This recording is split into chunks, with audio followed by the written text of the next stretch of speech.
제1장 1절에서 2절까지.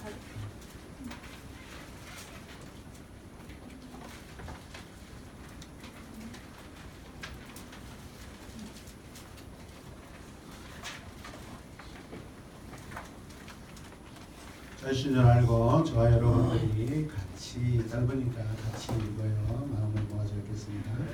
애초에 하나님이 천지를 창조하셨다. 영어로 In the beginning God created the heavens and the earth. 2절 땅이 혼돈하고 공허하여 어둠이 깊음 위에 있고 하나님의 영은 물 위에 움직이고 계셨다. 아멘. 창세기 내러티브 오늘 두 번째 시간으로 혼돈에서 창조로 바꾸신 하나님이라는 제목으로 말씀을 증거하도록 하겠습니다. 같이 고백합시다. 혼돈에서 창조로 바꾸신 하나님. 아멘. 우리 공동체는 성경을 내러티브로 보고 있습니다. 내러티브에서 가장 중요한 것은 내 사정이 아니라 성경의 상황입니다. 저자의 의도 있고, 첫째 되는 저자 하나님의 의도를 아는 것이, 밝혀내고 아는 것이 내러티브입니다. 할렐루야. 아멘. 그리고 대필한 인간 기록자 하나님께서 성령으로 감동하셔서 드러내고자 하는 당시의 그 상황들을 아는 것이 내러티브 성경의 가장 중요한 부분이라고 말씀드릴 수가 있습니다. 그래서 성경 기록자가 지금 이 성경을 쓸 때 분명 받아보고 읽어보는 대상자가 있지 않습니까? 그 독자가 중요하죠. 무슨 의도를 가지고 무슨 상황으로 전달했는지, 어떤 마음을 가지고 전달했는지, 그렇다면 그 독자의 상황이 분명히 있다는 것이죠. 할렐루야. 아멘. 오늘 이 시간에 저와 여러분들이 바로 이런 독자가 되는 줄로 믿으시기 바랍니다. 아멘. 독자를 무시하고 편지를 받아보는 사람의 그 상황을 무시하고 무조건 해석하고 읽으면 우리가 성경의 그 적용과 내용이 산으로 가버린다는 거예요. 그래서 우리는 이렇게 말씀드릴 수가 있어요. 같이 읽읍시다. 내러티브 문장에서 가장 중요한 것은 그 책을 기록한 상황이다. 아멘. 시대적인 상황, 역사적인 상황, 그 다음에 문화적인 상황, 기후변화, 당시의 어떤 느낌들. 그래서 내러티브는 9시 뉴스데스크의 그 방송국 안에 진행하는 진행자보다도 저 현장에 나가서 그 상황을 지금 알려주고 있는 생방송 현장 기자가 전하는 그런 상황을 우리가 봐야 된다는 거예요. 할렐루야. 오늘 우리가 읽은 이 창세기는 오래전부터 히브리 민족에게 내려왔던 이야기입니다. 이야기. 주전 BC 6세기경에 이 책은 제2차 작업이 시작됩니다. 편집이 됐어요. 무대에 와서. 기록자는 모세이지만 그러나 6세기경에 또 다른 히브리 학자들, 성경학자들이 이걸 편집하고 정리를 하게 됩니다. 근데 BC 6세기가 어떤 상황이냐, 히브리 민족에게 어떤 상황이냐면 당시에 이 히브리 민족이 이방 땅으로 흩어지고 포로로 끌려가게 된 그 상황입니다. 그래서 그 상황, 포로된 상황, 종으로 지금 일하고 있는 상황들, 그 상황 가운데 있는 그 독자들에게 분명 이야기해주고 싶은 분명한 의도가 있다는 것을 우리가 기억했으면 좋겠습니다. 할렐루야. 아멘. 같이 읽읍시다. 주전 6세기는 이스라엘 민족이 바벨론으로 포로로 끌려갔던 시기. 이 포로 기간과 포로 귀환 시기에 창세기 책을요 이게 편집했는데 이 상황이 창세기를 이해하는 데 굉장히 중요한 상황이랍니다. 오늘 본문으로 돌아가면 1장 1절 같이 읽읍시다.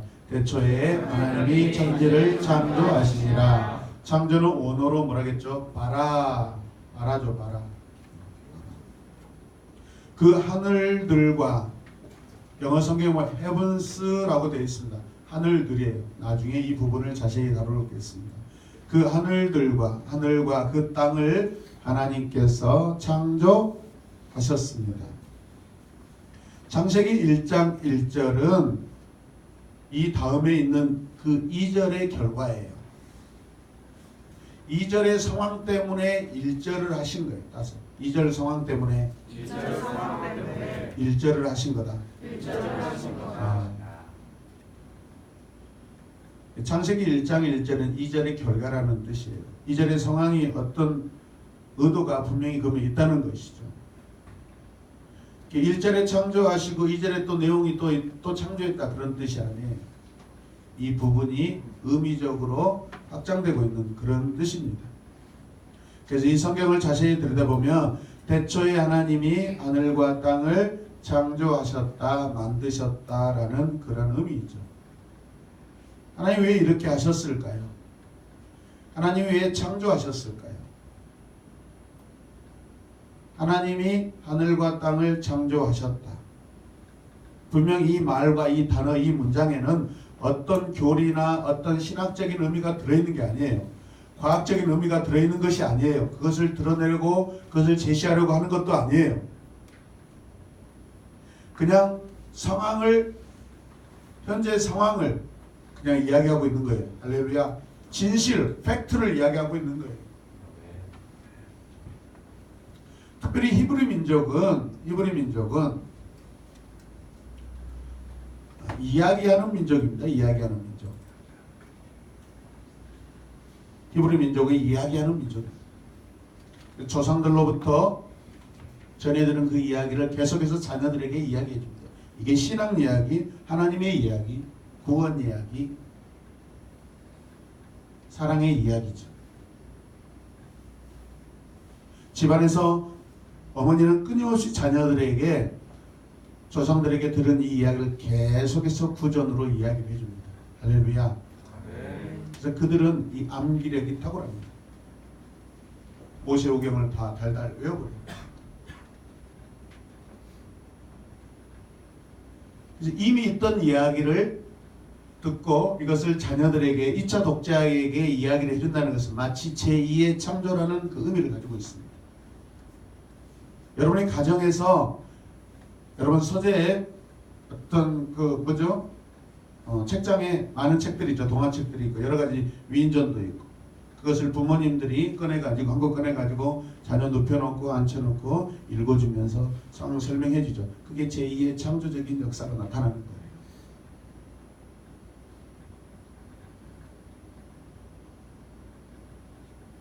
설명을 이야기하고 상황을 이야기해 주는 것, 제2창조. 이것이 히브리인들이 가지고 있는 독특한 기술이에요. 우리는 이것을 내러티브라고 이야기합니다.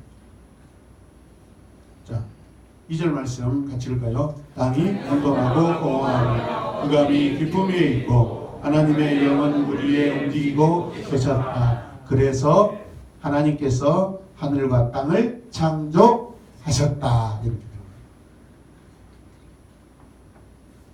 창세기 1장 1절은 창세기 저자가 태초에 천지를, 하늘과 땅을 창조했다는 이야기를 하면서 당시의 사람들에게 이 이야기를 풀어가기 위해서 던진 마치 어떤 이슈, 화두예요. 화두.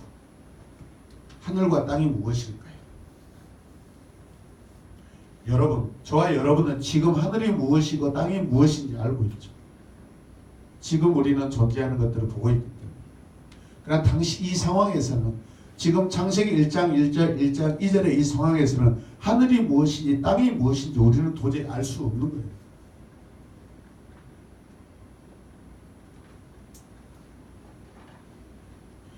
하늘이 무엇이고 땅이 무엇일까?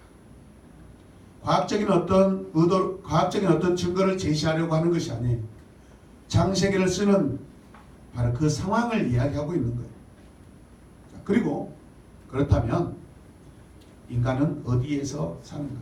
어디에서 살 것인가? 아직 인간은 없어요.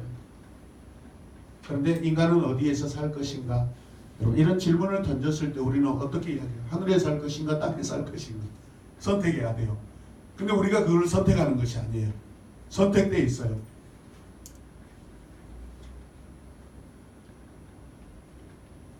땅에서 살고 하늘 밑에 우리가 살고 있습니다. 믿습니까? 그것은 하나님이 창조하셨으니까 가능한 거예요. 그렇다니까요? 그렇다고요. 땅이 없고 하늘이 없다. 그렇다면 둘 중에 하나를 빼면 인간은 존재할 수 있다 없다?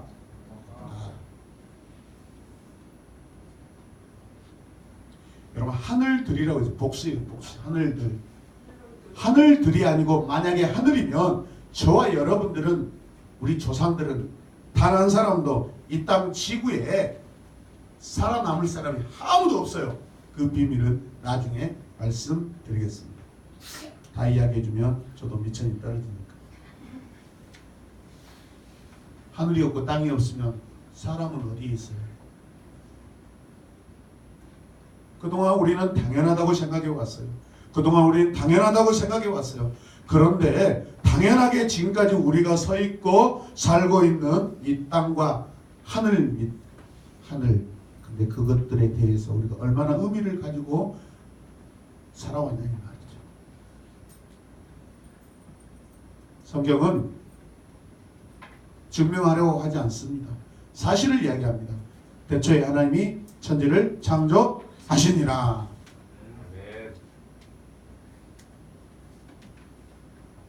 반대로 말하면 뭐죠? 반대로 말하면 같이 읽읍시다. 너희들이 필요한 하늘과 땅을 창조하시는 분은 하나님이야. 올려야 돼, 올려. 하나님이 야, 올려. 이해되셔요?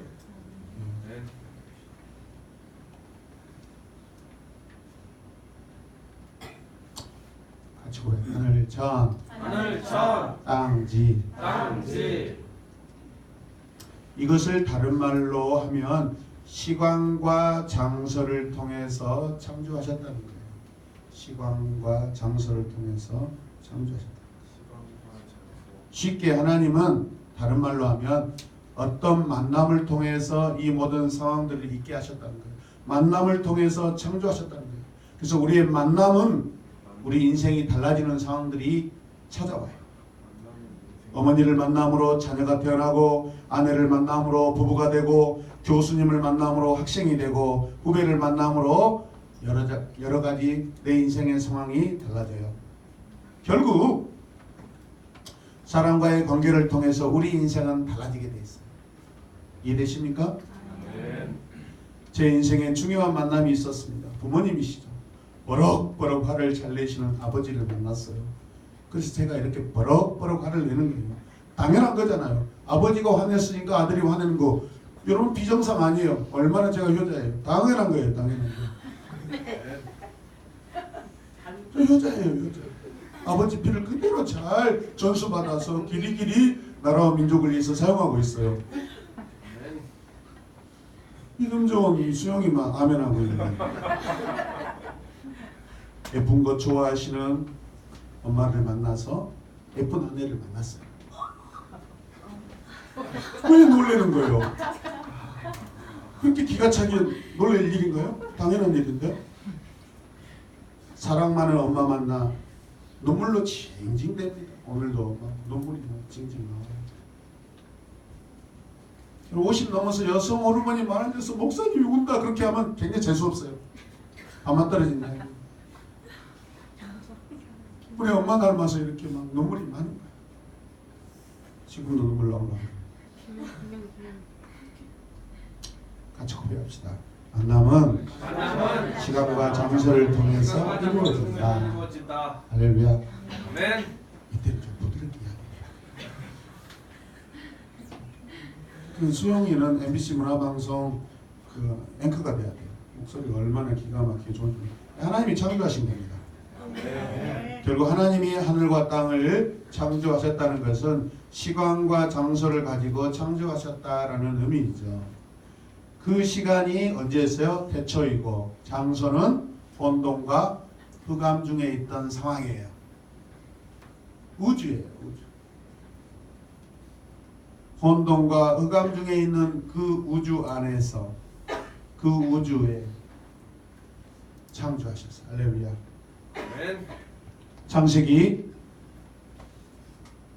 창세기가 지금 주전 600년경에 히브리 민족에게 새롭게 전달돼야 될 그런 의도를 가지고 중간에 편집이 되어 있어요. 성경이 뭐 바꿔치기다 그런 뜻 아니에요. 나중에 성경을 읽다 보면 모세가 상황이 아닌데 나중에 이런 상황들을 다 여러분 그 후대에 편집하고 기록했기 때문에 나중에 역사들을 또 기록할 수 있는 거예요. 아멘입니까? 아멘. 지금 주전 600년경에 히브리 민족은 아시리아를 거쳐 페르시아와 바벨론 제국에 70년 동안 포로 생활을 하고 있어요. 다른 나라의 종으로 끌려가서 살고 있습니다. 전부 그곳은 바벨론의 농사 짓는 곳으로 끌려갔어요. 바벨론은 물의 나라입니다. 물의 나라. 그래서 바벨론 물의 나라이다. 바벨론은 물의 나라이다. 제발 이런 시간을 통해서도 공부 좀 해봐요. 알겠어요?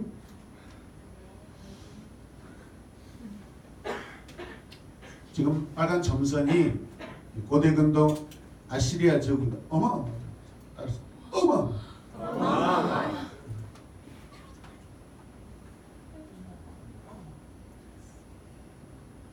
유브라데 강과 티그리스 강 사이에 있는 메소포타미아 지역이에요. 그러니까 오른쪽에 뭐라고 되어 있어요? 아랫바다 동해라고 되어 있죠. 그 초록색으로 쭉 올라갈 때 이렇게 강줄기가 나눠져 있습니다. 따라서 하세요. 이렇게. 따라서요. 티그리스, 유브라데스. 그러면 지금 말이 어떻게 길어요? 유브라데스가 길죠. 그래서 유브라데스 강이 더 훨씬 강줄기가 길고 티그리스는 조금 더 짧습니다. 사실이에요.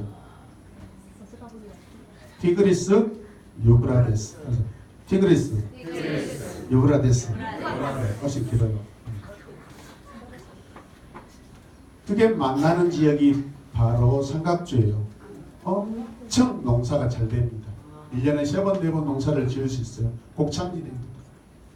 그 얼마나 거기에 문명이 발달되거든요. 그래서 거기에 고대 문명 발상지가 될 수 있는 거예요. 할렐루야. 이쪽으로 건너오면 윗바다 사해라고 이렇게 돼 있는 곳이 있죠. 네, 거기에 또 어디요? 이집트 지역. 이집트도 마찬가지로 또 거기에 삼각주가 있고 곡창지대가 있어요. 이집트가 그 수세기 동안 세계를 주름잡을 수 있는 건 뭐죠? 물이 있고 곡식이 풍성하기 때문에 할렐루야. 사람들이 많이 살 수 있는 거예요. 세계를 제패할 수 있는 것이죠.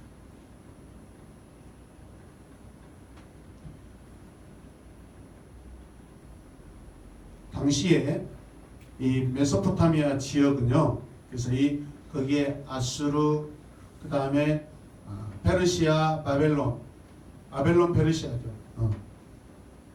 관계수로가 아주 발달되어 있어요. 물의 나라이기 때문에 농사를 지어야 되기 때문에 그런 그 물줄기, 물 통로를 만드는 그런 수로들을 굉장히 잘 발달시켰어요. 물이 풍부하니까 농사가 당연히 잘 돼 있겠죠.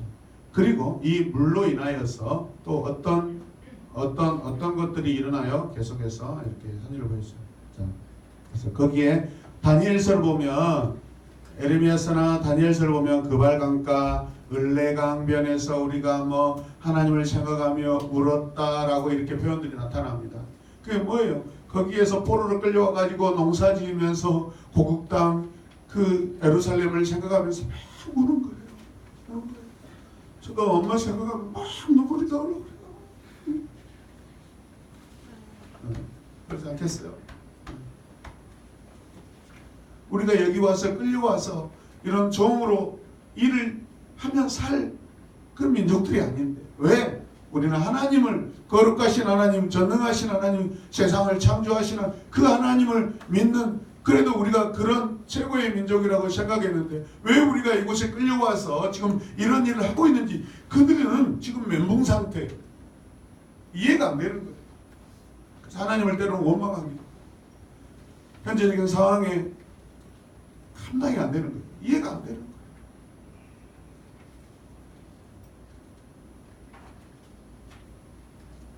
따라서 하십시오. 그발강, 을레강. 예. 그래서 이 바벨론 정원이라는 게 하늘 바벨론의 하늘 정원이라는 것인데 이게 세계 7대 불가사의 10대 불가사의 중에 하나로 들어갑니다. 이게 이제 그림으로 잘 그려놓은 것이 이게 실제 똑같아요. 여러분 저 높이에 정원을 만들어놨어요. 저 나무들이 인위적으로 만들어놨는데 이 나무들과 꽃이 자라기 위해서 뭐가 필요해요? 물이 필요해요. 그러니까 그 높이에 물을 수로를 만들어 가지고 수십 미터 수로를 만들어 가지고 저기에도 공급하는 거예요. 그것은 제가 사진을 준비하지 못했습니다.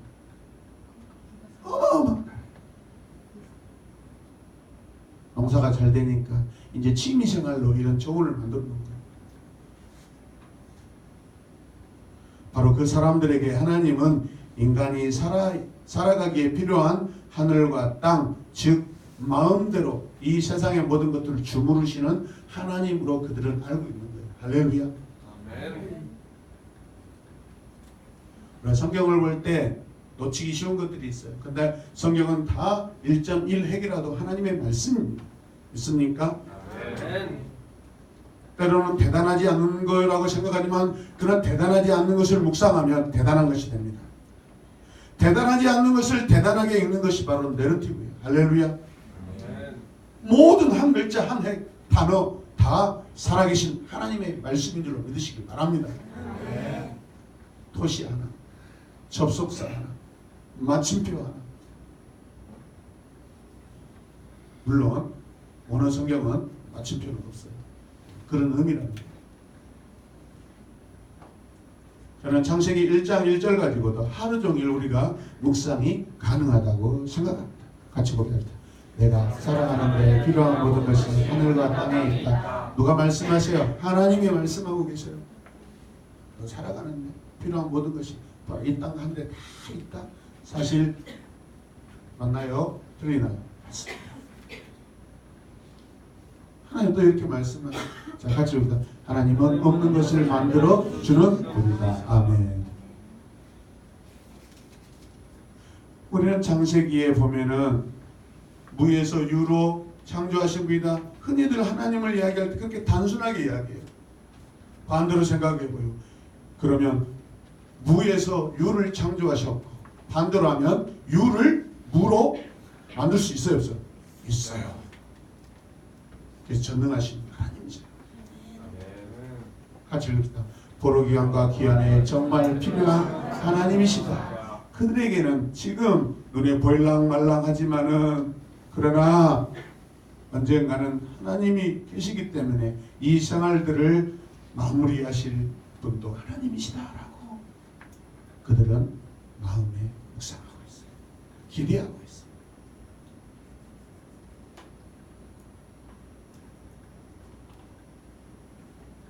내가 상상도 못 해보았던 그 길을 나에게 제공해 주시는 분이 하나님이셔요. 바로 그러니까 창조란 말은 고생하는 사람들, 아무것도 없는 사람들도 다른 말하면 걱정이 없는 거예요. 하나님이 또 우리에게 주실 수가 있어요. 믿습니까? 아멘. 무에서 유를 창조하시는 분이 너희의 하나님이다. 여러분의 하나님이라는 거예요.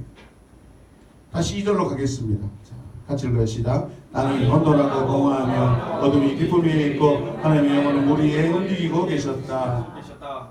이 히브리 저자가 무엇을 상상하면서 지금 이 말씀을 받아서 기록하고 있을까요?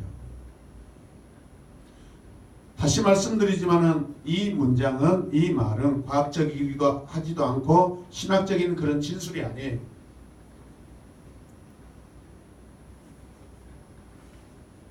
이 말씀을 읽어볼 사람들의 상황을 놓고 그림을 그리고 있는 거예요. 창조할 때의 상황과 지금 이 성경책을 읽어볼 그 독자들, 이 편지를 읽어볼 그 독자들에게 지금 매치시키고 있어요. 혼돈과 공허, 어둠, 지금 어떤 누구에게 맞는 상황이에요? 저 바벨론에, 저 페르시아에, 저 아수리에 끌려가 있는 히브리 민족들, 그들의 현재적인 상황이 뭐예요? 혼돈하고 공허하며 어둠 가운데 있는 거예요. 이해되십니까? 공허라는 것은 empty, 비어있다는 뜻이고 혼돈은 뭐예요? formless, 어떤 아직 규칙이 아직 정해진 게 없다라는 뜻이에요. 저와 여러분의 인생이 지금까지 최선을 다하고 열심히 살고 가정을 이루고 자녀를 또 낳고 기르고 있지만은 어느 날 보면 마치 공허하고 어느 날 보면 규칙이 없이 다 틀어져 있는 혼돈 같은 그런 상황들.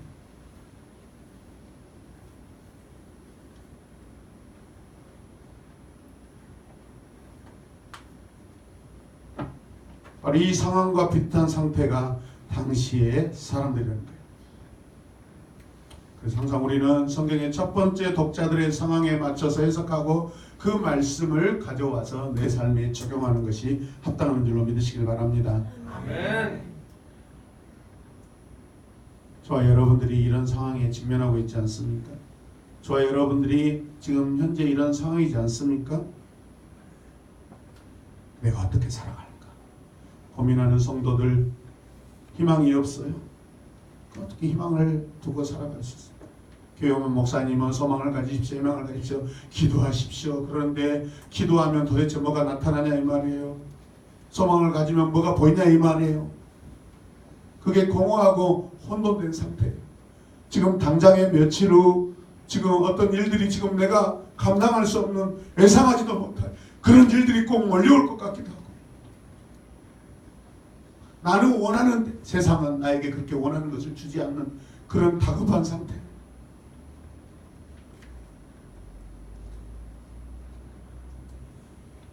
그런데 우리에게 공허와 혼돈은 희망이고 소망입니다. 할렐루야. 아멘. 하나님은 오늘 1절과 2절 말씀을 통해서 우리에게 희망을 주어요. 첫 번째는 창조하십니다. 발아하십니다. 할렐루야. 아멘.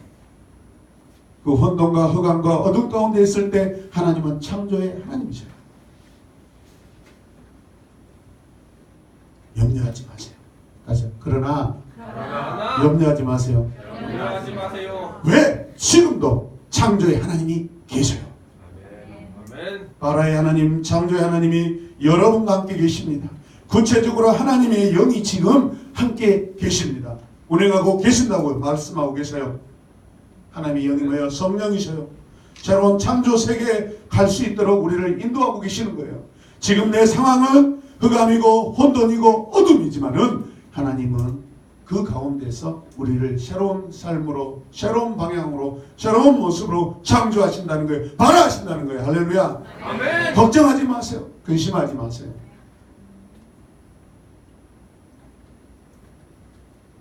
새로운 교회 처음 목회가 빛이 없는 것 같았어요. 월세, 2층 상가, 가족 빼고는 한 명도 없는 처음 예배를 얼마 동안 드렸어요. 스스로 찾아오지 않는 곳이 바로 이런 곳이에요. 특히 점단 자기 사람들 악하고도 얼마나 악한지 몰라요. 아직도 8년이 지났는데 여기 교회에 있다고 생각하는 사람이 많아요. 없다고.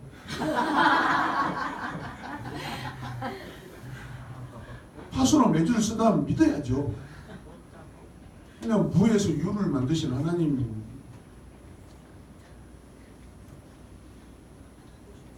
그런데 하나님은 그 어둠과 혼돈과 흑암 같은 그런 상황에서 하나님을 믿고 시작한 이 목회, 다른 교회 성도들을 보내주셔요.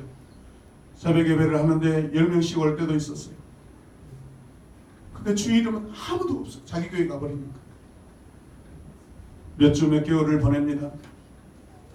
방법이 없으니까 전도하러 다녔습니다. 종아리가 퉁퉁 붓고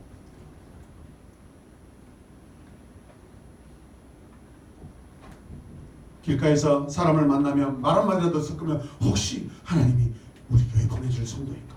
그런 엄청난 잘못된 소망을 가지고 사람을 만나고 다녔어요. 동네 슈퍼의 주인들은 다 우리 성도들이 될 줄 알았어요. 식당에 가서 사장들하고 이야기할 때 어쩌면 하나님께서 우리의 만남을 통해서 우리 교회로 보내주실까? 그런 어마어마한 소망을 가지고 살았습니다. 근데 안 와요. 절대 안 와요. 교회 앞에 있는 자이분들도 안 오는데 그 사람들이 왜 오겠어요? 근데 바라는데 바다가 일어나요. 다시 바라는데 바라는데 바다가 일어난다. 바다가 일어난다. 여러분 창조가 일어나고 있어요. 아멘. 땅이 혼돈하고 공허하며 흑암이 기쁨이 있고 하나님의 영은 물 위에 움직이고 계셨다. 그래서 둘째 뭐예요? 소망은 하나님의 영은 수면에 운행, 라프하신다. 따라서 운행하신다. 라프하신다. 감사합니다. 원어의 의미를 보면 품고 있다라는 뜻이에요. 마치 독수리가 알을 품고 암탉이 알을 품고 있다는 뜻이에요. 하나님께서 이 온 우주를 지금 품고 계셔요. 왜? 이게 지금 어떤 상황과 똑같냐면 마치 엄마의 자궁석과 똑같아요. 엄마의 자궁석에 아무것도 없어요. 그러나 새 생명이 잉태했어요. 근데 그 새 생명에게는 거기가 어두워요. 어두운데 안전해요. 그게 다인 줄 알았어요. 10달이 지나니까. 자궁 안에서 그게 전부인 줄 알았더니 10개월이 지나니까 어마어마한 진짜 계산할 수 없는 이 세상이 막 있는 거예요.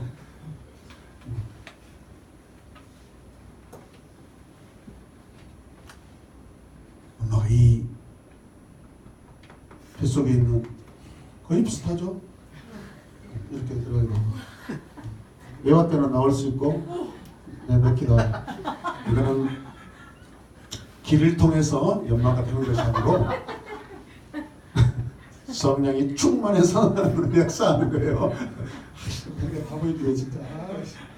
쪽팔려 죽겠네.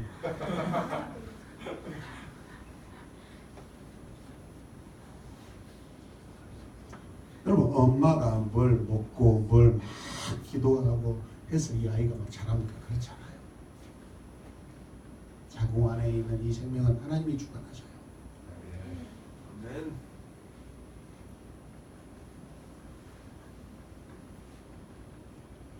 여러분의 혼돈한 삶이지만 하나님이 발아하고 계세요. 발아하고 계시니까 발아가지 말라요. 여러분의 삶이 공허하지만 보지 못하지만 하나님이 지금 창조의 새 역사를 하고 계세요. 할렐루야. 아멘. 지금 여러분 두렵습니까? 걱정됩니까? 그런데 우리가 보지 못하고 느끼지 못할지라도 창조의 시간을 하나님은 지금 진행하고 계세요. 직장이 없어. 지금 내 자신이 쪽팔리고 소망이 없고 지금 어떻게 먹고 살지? 지금 이 직장 다녀가지고 언제 집을 사고 언제 빚을 갚지? 그런 걱정하지 마세요. 바벨론 포로 생활하고 있던 히브리 민족들도 당시에 그들에게는 아무런 소망이 없었어요.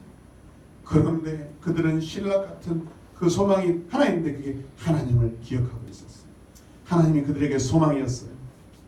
그들이 분명 70년 후에 돌아올 거라고 성경에 예언으로 기록되어 있었지만 그것을 신뢰하지 못했어요. 그러나 신뢰하지 못해도 하나님은 그들을 70년 만에 돌아오게 하셨어요. 여러분들이 아무리 두렵고 떨고 여러분이 걱정한다 할지라도 절대 문제 해결하지 못해요. 그러나 하나님은 여러분의 그 모습에 실망하지 않으셔요. 여러분이 실망하고 낙심해도 하나님은 결국은 여러분을 창조의 세계로 인도하셔요. 할렐루야. 아멘. 하나님이 주권이에요.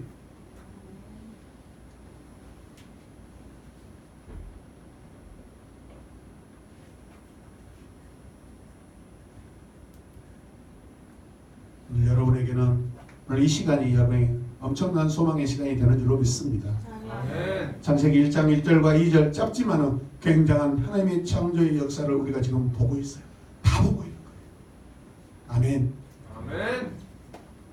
성경은 교리로만 읽으면 아무 묵상도 안 됩니다. 교리 좋아하고 어떤 뭐저 규칙 좋아하는 사람 막 단어 맞히기 하고 뭘 막 뜯어 연구하지만 여러분 하나님의 마음을 가지고 묵상하셔야 돼요. 이게 지금 믿어지냐 안 믿어지냐 진짜냐 가짜냐 여러분 그렇게 아무리 낱낱이 파헤쳐봤자 진리를 찾을 수가 없어요.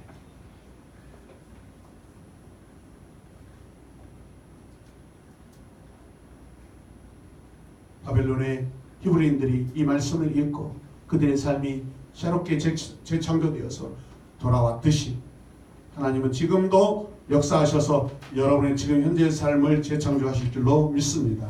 아멘.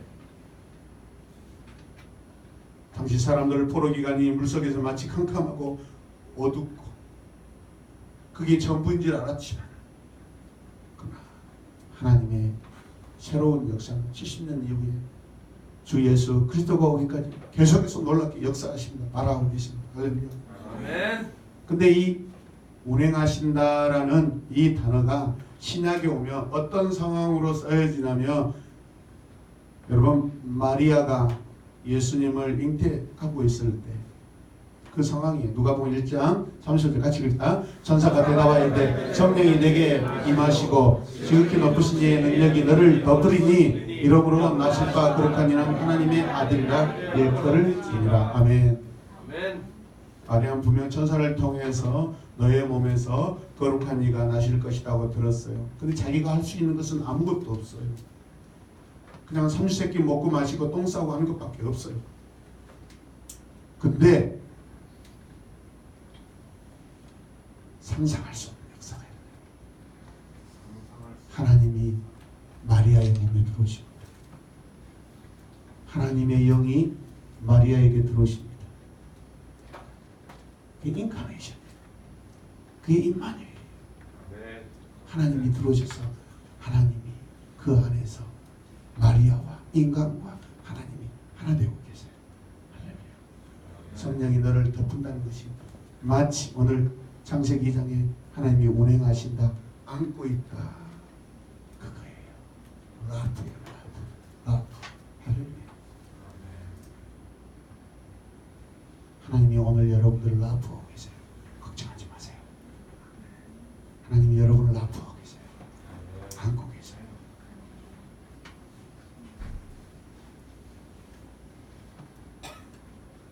성령이 여러분을 덮고 계세요. 성령이 여러분들을 새롭게 잉태하고 계세요. 할렐루야. 아멘. 마리아가 받아들입니다. 마리아의 자궁 속에 하나님의 영이 임마누엘 하세요. 창세기에 운행이라는 단어하고 똑같은 의미를. 그런데 오늘날 현대인들은 이 말씀을 듣지도 못하고 받아들이지도 않아요. 어떻게 처녀가 아기를 가질 수 있냐? 성령이 덮으신대요. 그런데 하나님의 영이 운행하신대요. 똑같아요. 하나님이 이 세상을 창조 그런 것도 좀 믿어줘. 그런데 처녀가 잉태하여 예수님을 낳았다는 것은 믿으려고 하지 않아. 상황은 똑같아요. 의미는 똑같아요. 할렐루야. 하나님의 역사는 똑같으셔요.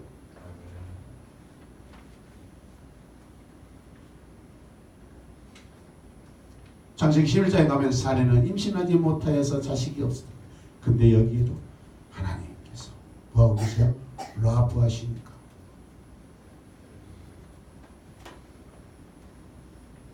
이삭이 태어나요. 성령의 역사예요. 할렐루야. 창세기 1장에서 11장과 12장에서 50장까지 크게 두 개 나눈다고 했잖아요. 이 11장에서 인류의 모든 생산의 역사는 끝났다라고 우리가 신학적으로 볼 수 있어요. 12장에서 하나님이 새 사람 아브라함을 불러서 새로운 세계를 다시 창조하신 거예요. 생명의 역사를 창조하신 거예요. 한 사람을 불러 죽었던 한 사람 아브라함을 불러서 생명의 역사로 12장부터 쭉 다시 써가고 계시는 거예요. 할렐루야.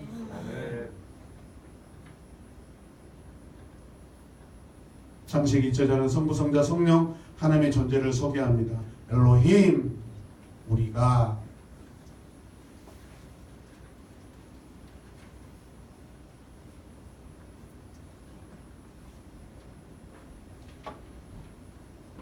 하나님의 마음을 가지고 성경을 보셨으면 좋겠어요. 할렐루야. 말이 부족하고 연약하다 할지라도 하나님의 인격이 담긴 말씀을 우리가 전하면 역사가 시작됩니다. 인간의 말은요 그냥 그것으로 끝나요. 땅에 떨어지고 말아요. 그게 만약에 하나님의 말씀이라면 새로운 제2의 창조가 시작됩니다. 여러분 가정에서 여러분 삶 속에서 하나님의 말씀을 전하시고 하나님의 말씀을 묵상하시고 하나님의 말씀을 선포하십시오. 제2의 창조가 시작됩니다. 할렐루야. 그래서 우리의 어떤 모임 가운데 먼저 말씀을 읽고 시작하는 것이 바로 그런 의미예요. 가정에서 여러분 말씀을 붙드십시오. 어둡습니까? 힘듭니까? 어떤 소망을 가지고 그걸 이루고자 합니까? 여러분 먼저 하나님의 말씀을 묵상하시고 시작하시길 바랍니다. 같이 읽읍시다. 창조란 같이 읽어요. 온전히 스스로 자가되어 온전히 해결해 나가는 작업이다. 아멘. 아멘. 말씀을 마무리하겠습니다. 외국 땅에 포로로 끌려와 종의 신분으로 살아가는 그들의 삶은 과연 희망이었을까요? 아니죠. 혼돈과 흑암이고 어두움이죠. 우리 민족에 하나님이 계시다면 이럴 수는 없습니다. 우리가 하나님을 그동안 어떻게 믿고 살았는데 도대체 이게 뭐야? 내가 열심히 살았는데 도대체 이게 뭐야? 그렇지만요, 하나님은 그 가운데 새 일을 창조하고 계세요. 여러분 삶이 혼돈과 흑암입니까? 여러분의 오늘이 혼돈스럽나요? 인생에 빛이 보이지 않는 흑암같이 느끼고 있습니까? 그래서 힘이 드시고 포기하고 싶나요? 그런데 여러분 이 시간에도 하나님이 바라보고 계세요. 이 시간에 여러분을 러브하고 계세요. 품고 계세요. 단순한 품은 게 아니에요. 모든 계획과 모든 프로그램, 모든 것들을 가지시고 러브하고 계세요. 그리고 여러분을 새로운 창조의 세계로 인도하실 것입니다. 새로운 삶으로 여러분을 초청하십니다. 인도하십니다. 이루십니다. 할렐루야.